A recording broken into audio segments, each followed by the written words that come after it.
Exceptionnellement invité dans Quelle époque ?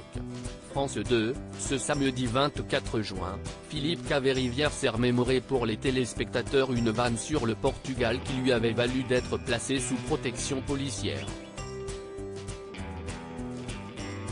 Ce sont les risques du métier, parfois, une simple plaisanterie peut entraîner des conséquences auxquelles on ne s'attendait pas.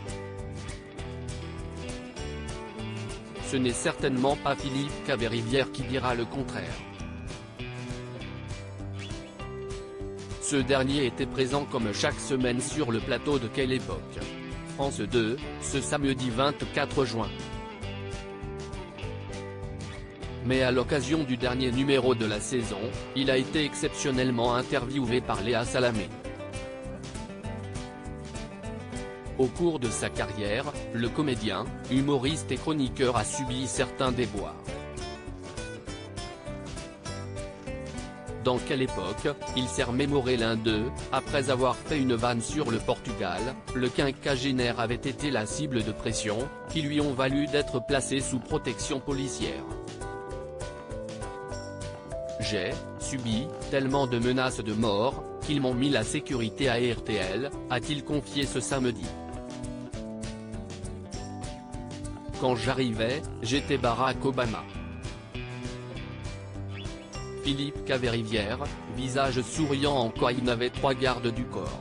Au micro de Léa Salamé, Philippe Caverivière a expliqué qu'un torrent de haine s'était déversé sur lui, car certains internautes n'avaient guère apprécié ses plaisanteries concernant les membres de la communauté portugaise. J'avais 3 gardes du corps, et je me suis dit, il y a un mec, avec un drapeau rouge et vert, qui va me sauter dessus un jour, s'est-il souvenu dans l'émission de France 2. Finalement, l'humoriste avait présenté des excuses à la radio.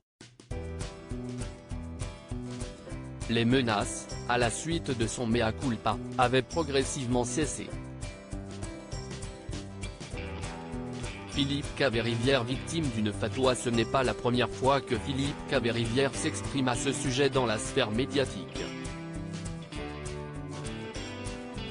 Au printemps 2022, il avait évoqué dans les colonnes du Parisien la fatwa dont il avait été la cible, ainsi que les 800 messages remplis de haine qu'il avait reçus, après sa chronique sur le Portugal faite en janvier de la même année.